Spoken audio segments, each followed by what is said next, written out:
Welcome to the Legionary. I was just doing some prep for the march and obviously getting my Caligae out, my sandals. These are worn by Roman legionaries throughout the whole Roman era. You can say the soldiers predominantly wore these. They had others which were better suited to colder climes, which were a bit more enveloped, but this would be more of a I'd say it's probably be more of a Mediterranean model. So yeah, these Roman sandals, similar to the sort of women's footwear or fashion items of the modern day. These ride quite high up the ankle, so they almost look like a boot in shape. And in some texts, these are sort of mistakenly referred to as boots, which is obviously incorrect. They are sandals because they're open and they're made of leather. So yeah, let's look at the makeup of these. It's quite interesting. They're hobnailed, so on here you can see the nails have been hammered in, and then these are driven through 2 layers of leather and then bent over, and then each subsequent layer here you can see 1, 2 and 3, and if you can see that the three separate layers of sole. And this is obviously a hide, so this is quite heavy leather, quite thick. And then you've got the upper part of the Caligae. So this is a single piece of leather. So if you can imagine this sort of spread out, and then all these little inserts, all these cutouts are exactly that. They've been cut out with a knife, and then they're glued to the bottom sole. And then this final layer here, this top layer, the insole of the Caligae is glued on top of it. Now, obviously, these are probably made, I would assume, this particular pair are made by Saddler's Den in the UK, but they probably use modern adhesives. But back in the day, they would have used animal glue, so they would have boiled down, animal waste products from butchering and then used it, or even fish glue. I'm sure they would have had a variety of natural glues and adhesives which they would have used to keep these together. So yeah, that's sort of like the anatomy of it, of the actual shoe. Now what's interesting is the insole. So the insole, when you get these, when they're brand new, as they would have been, as they were, was just flat leather. There was no shape to it, so they're not like modern day trainers or shoes where you've got some ergonomic shape that mimics the shape of a foot. But the good thing about these is these are actually made to measure. So I traced the outline of my foot on a piece of paper, and I then posted that to Saddler's Den, and they were able to make the Caligae from the trace of my foot. Now that's great because you get the initial shape, but then one thing which happens, which I didn't realise, is that the insole here, because it's natural leather, it actually moulds itself to the shape of your foot over time. So if I run my hand over it, I can feel the indentation of my toes here. So my big toe here, obviously, it's not on the opposite side, that would be weird. And the heel here, so you can feel the indentation of the heel. And even the arch of the foot here, it's been depressed, so you can actually feel a slight rise where the arch is. So this is I thought that was quite a cool detail. So these become very much a sort of bespoke pair of footwear. They're great because they're very comfortable, and you can easily march long distances in these. When your feet aren't broken in, so that's obviously when you don't have tough skin on your feet, which you get from subsequent marches, marching a lot. You do get blisters initially. But actually, I got blisters on a 10k march, and to be honest, they were gone within a week. And in the worst case scenario, you just wrap your foot up, and everything's fine. You just have to suck it up, as we say. But yeah, overall these are very good. Now the hobnails have sort of a dual function. Let's go back to these. Is that one is they provide good adherence on what I would call off-road surfaces, so when on tracks, rough surfaces, natural surfaces.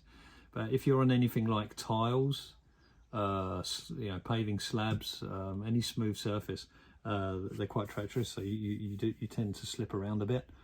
But yeah, the dual purpose of those is to provide traction and adherence or off-road, but also to stop the wear of the leather sole over time, because obviously if you just had leather, you'd wear, and you were marching what, even 10, 20k up to 30k a day in some extreme circumstances, you'd wear this leather out in no time at all.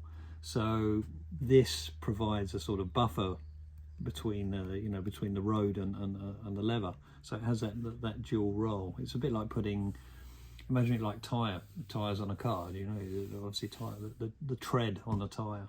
So yeah, these are they fulfill that role, and they're great because they also wear over time, as you can see. Obviously marching on tarmac, I suppose, tends to wear them maybe down a bit more than off-road. But yeah, all told is that they're a very good bit of footwear. Seasonally, I have you can wear these year round, open toe, so you don't have to wear socks. The Romans did have socks. They were called udones. Is it udones? And they would have been a very basic sort of wool sock, which you'd wear. So a lot of people in the sort of reenactment community and so on and so forth, or reenactors, people in general, you'll see them a lot of the times wearing socks with the sandals. And obviously the argument being is that in a lot of the northern hemisphere countries, and to a degree it's historically accurate, because in the colder climes you had to wear an extra layer to keep your feet warm. I'm in southwest France, so I don't really see the need for that. So you very rarely see me wearing socks. I will do it just for form, for a video, and I'm going to be filming in the Pyrenees as well, so that will be I'll probably wear socks for that. But yeah, they wore a woolen sock, which is called a udones, if I remember rightly, and so they would they'd have an extra lining in there to keep the feet warm. But having lived and worked in the Middle East and Africa for many years, I was working with people who predominantly wore sandals, and have worn sandals all their life. Their feet are a lot, a lot sturdier, a lot stronger than ours. And even in countries where they had a winter, it was quite interesting to note that the guys carried on wearing sandals. They'd be covered up top, but funnily enough, their feet remained in sandals and bare. So, yeah. That's food for thought anyway. So yeah, another quick detail as we were talking about that is how these are laced as well. So you've got to weave the lacing in and out of these the leather straps here. There's different methods of doing it. So the front. So here I've started the lace here. I've weaved it through, and then I've tied it off, and then moved on to the next part of the strap. Weaved it through there, and again tied it off.